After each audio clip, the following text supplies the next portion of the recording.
नंद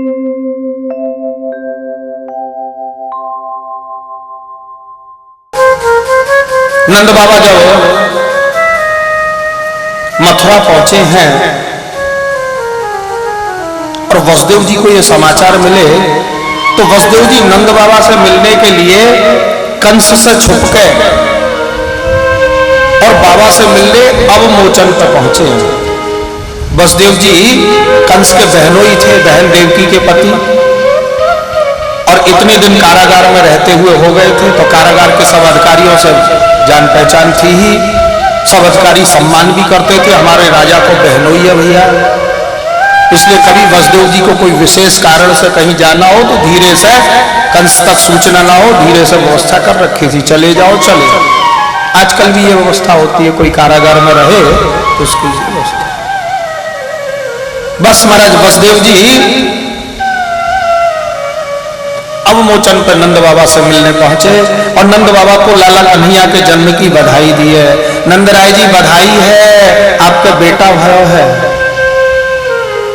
नंद बाबा बोले बधाई, कहने लगे वसुदेव आप हमको बधाई दे रहे हो, मैं आपकी बधाई को स्वीकार करूं हूं, लेकिन देखो तो सही यह दुष्ट कंस ने आपके छोटे छोटे 6 बालक पत्थर पर पछाड़ के मार दिए। 7वां गर्भ में नष्ट हो गए, 8वीं कन्या हुई थी वो भी आसमान में चली गई। नंद बाबा वसुदेव जी को सांत्वना दे रहे हैं, धैर्य धारण करवा रहे हैं, समझा रहे हैं, कह रहे हैं वसुदेव लेकिन तुम चिंता मत करना, मेरे जो बेटा हुआ है ना इस बेटा को पाल पोस के बड़ो करके तुम्हें दे दूंगा, आज से ये बेटा तुम अपना ही समझ लो। वसुदेव जी सोच रहे हैं, नंदराय जी मनी मन सोच रहे हैं मेरा ही तो है, आप तो सो रहे थे रात को, मैं ही तो आपके यहाँ लिटा के कन्या को ले आया। बातचीत हो रही है। नंद बाबा कह रहे हैं वसुदेव क्या करें, संसार में मनुष्य बहुत सोचता है हम ऐसा कर लें, ऐसा कर लें, ऐसा कर लें, लेकिन जरूरी नहीं है कि मनुष्य को सोचो भयो सब वैसो ही हो जाए जैसो मैंने सोचो है। कारण बोले संसार के सभी मनुष्य न दिखने वाली भाग्य रूपी रस्सी से बंधे हुए हैं। भाग्य में जैसा होना होता है, जैसा लिखा होता है वैसा हो जाता है। नूनम मृदष्ट निष्ठोयम अदृष्टो परमो जनः अदृष्टमात्मनस्तत्वं यो वेदो न समुह्यते।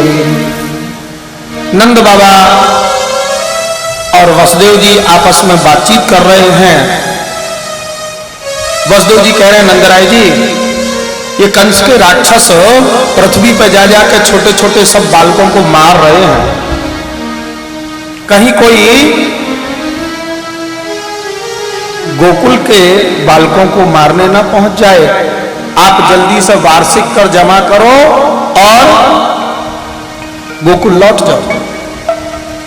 नंद बाबा और बातचीत कर रहे हैं, वहां कंस की सभा लगी हुई है, कंस के 100 राक्षस बैठे हैं।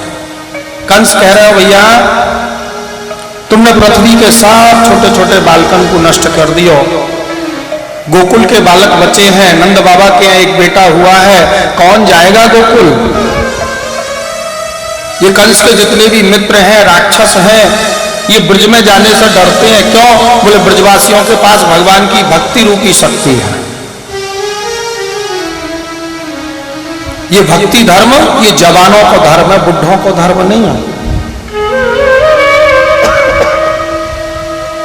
बचपन जवानी में ही भक्ति करी जाए सके, जब शरीर में दम है तब दौड़ दौड़ के ठाकुर जी की सेवा करोगे, ठाकुर जी के मंदिरों की परिक्रमा लगाओगे, गोवर्धन वृंदावन की परिक्रमा लगाओगे, हरिद्वार बद्रीनाथ जाओगे। जब शरीर में ताकत होगी तभी गाय की सेवा होगी, जब शरीर में ताकत होगी तभी मंदिर की सेवा करोगे, ठाकुर सेवा करोगे। खुद के शरीर में दम नहीं हो उठने बैठने की, खड़े हो तो माथे में दर्द हो, बैठ जाओ तो पैर में दर्द होए, तो ठाकुर सेवा कैसे होगी, भक्ति कैसे होगी, भजन कैसे होगा, कैसे 24 घंटे प्रभु के नाम जप करोगे? तो शरीर में जब ताकत हो तब प्रभु की खूब आराधना करो, और आराधना करते करते अपने को आराधना में इतना रमा लो, इतना बसा लो कि जब इंद्रियां शिथिल हो जाएं उस समय जीवन भर जो आपने सेवा की, भक्ति की, साधन किए और बुढ़ापे में बैठे बैठे उनकी याद करते रहो।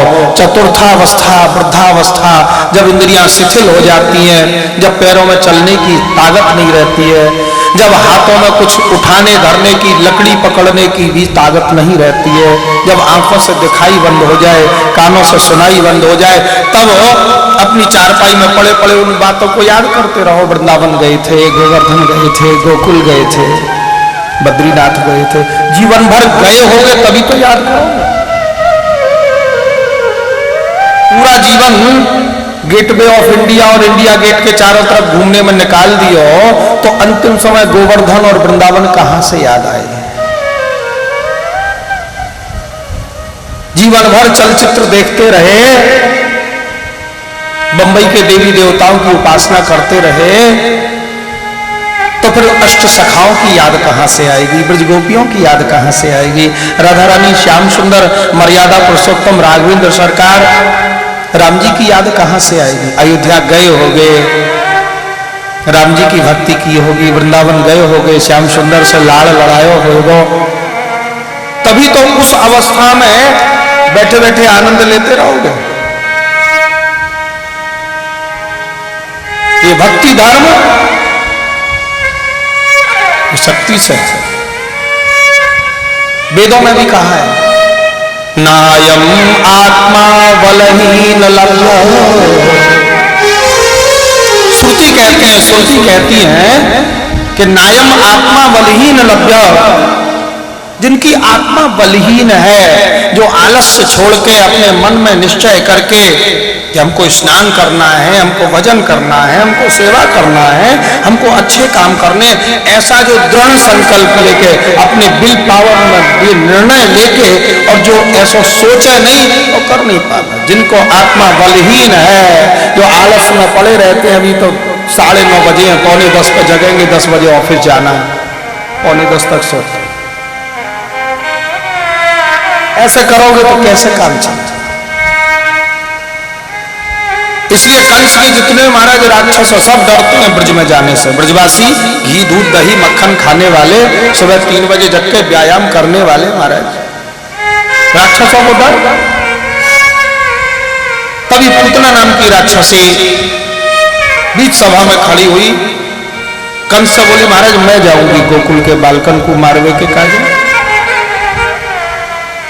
ये पूतना राक्षसी को वास्तविक जो स्वरूप हो ना, कोसवर लंबी चौड़ी महाराज 3, 4, 5 किलोमीटर की, और ऐसी महाराज देख के डर लग जाए, ऐसा स्वरूप। जब पूतना राक्षसी ने विचार किया, मैं सुंदर स्त्री को वेश धारण करके अपने स्तन से हलाहल विष को लेपन करके जाऊंगी और नंद के बेटा को दुग्ध पान कराने के बहाने विषपान करा के मार दूंगा। महाराज भगवान को दुग्ध पान कराने को विचार करके पूतना राक्षसी कंस को कही है, चल दीनी गोकुल के लिए साखे चले कदोपेत्य पूतना नंद गोकुलम ये योषित्वा मायया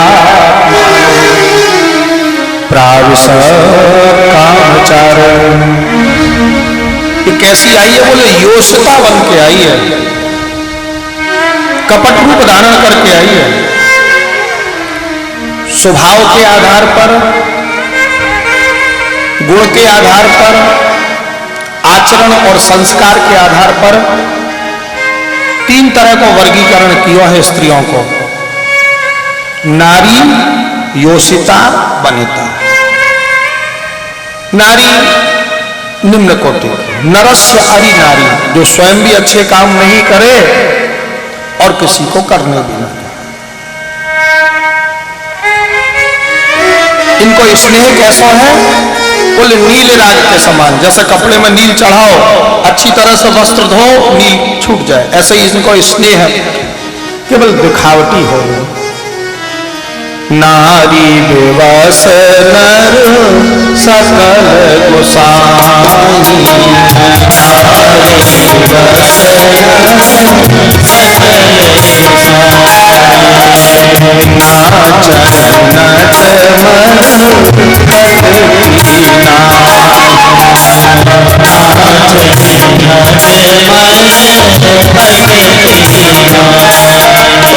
जिनके लिए बताया बोला जिनका स्वभाव अच्छे नहीं है, जिनके संस्कार अच्छे नहीं,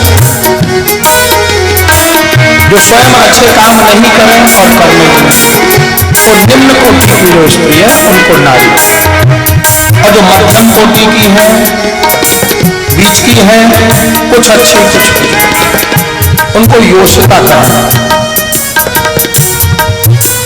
इनको स्नेह जैसा है किंसुक राग, टेसू के फूल के समान। टेसू के फूल का रंग कपड़े पे चढ़ जाए और अच्छी तरह से धो तो छूट भी जाए, तो इनको स्नेह भी ऐसा नहीं है, बिल्कुल प्रगाढ़।